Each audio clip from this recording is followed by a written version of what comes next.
Well, another example, I think, a way in which perhaps security services can go wrong is when they refuse to see what they don't want to see.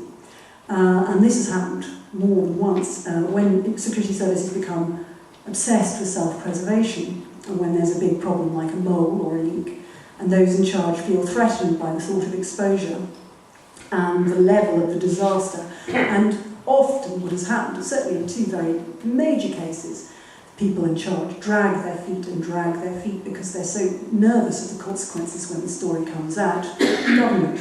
One of the examples is with Anthony Blunt and Kim Philby in the 1960s. Lots of people in MI5 thought that Blunt was probably an agent, and plenty of people in MI6 thought Philby was probably an agent. In fact, this was after the flight of Burgess and McLean in 1951. There were all sorts of bits of evidence and all sorts of things that hung together. There was report after report, but the fact was nobody really wanted the story to come out. And in fact, when Philby finally managed to defect to Russia in 1964, what had happened was he had actually made a confession to somebody in MI6 who'd come out to see him. He was living in Beirut at the time. The MI6 man came out and said, "We'll give you immunity from prosecution if you tell us what's going on, if you tell us the story." He gave a sort of partial confession, very much in tune with the way that this case was carried on.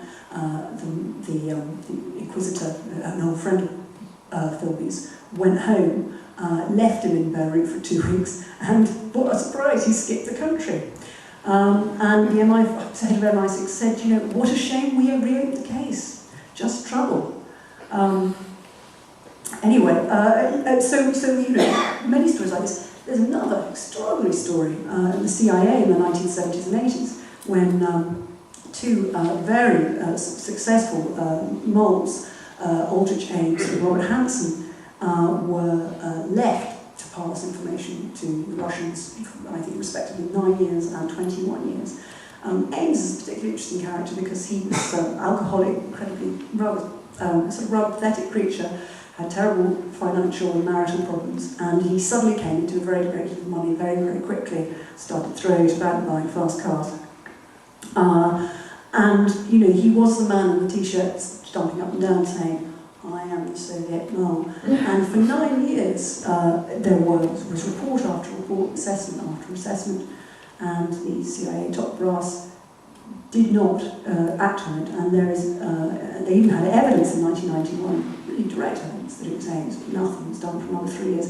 And according again to my favourite American intelligence writer, Tom Powers, it seems that senior management at the CIA were so fearful about having to take the blame for these terrible intelligence failures, they were going to have to admit it to Congress that they preferred to do nothing rather than admit it. We can see another way in which sort of self-preservation and self-interest can act sort of deleteriously in the case of intelligence, and that is when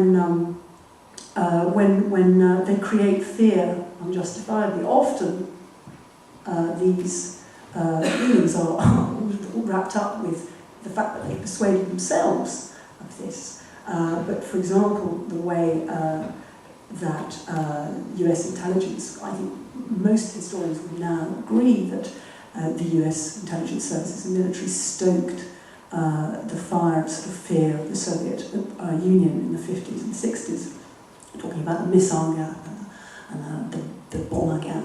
And they sort of frightened the whole of American political leaders. And most, I think an awful lot of American historians of the subject would now describe this as threat inflation. And then I make one point, and that is the occasion when security services become obsessed with an idée fixe, which throws them off kilter, makes them ineffectual, and that inward-looking, claustrophobic, autonomous nature of security services makes them all too prone, all too easy for sort of common sense to fly out of the window, and for certain preoccupations that come with the norm. And the example I can give about that is how in the 1960s certain parts of MI5 became obsessed both with the idea of left-wing subversion in places like the trade unions and the Labour Party, and with the idea that there was a huge, ginormous, cagey conspiracy which had infiltrated MI5, which ended up basically making, I mean, it had a devastating effect on MI5. It was led by two people, one of whom you may remember, Peter Wright, who wrote his book Spycatcher, and he, in fact, Christopher Andrew in his book says that Peter Wright caused almost, if not more trouble to MI5 than Anthony Blunt did, because he became caught up in this complete obsession and delusion that there must be moles in MI5. And he got to the point where, denials, non-evidence was somehow, you could turn it into evidence. He was sort of influenced by a Russian mole called Golitsyn, who'd come out of Russia and used up his stock of information rather quickly and then started kind of making things up. And the whole thing got completely out of hand, and a lot of people got sucked in who perhaps shouldn't have done.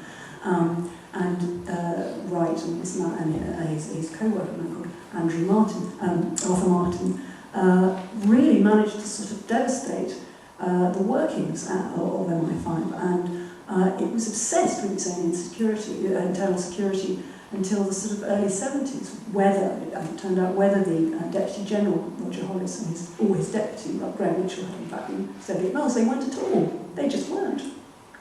And one of the effects of this was that at the point at which the IRA started bombing in London in the early 1970s, the British intelligence was not ready for it. I mean, it's also the case, I know, that at the time it was responsibility for this information was split between the special branch and other parts. But, it really did cause a great deal of damage. I think that's really, I'll tail off now.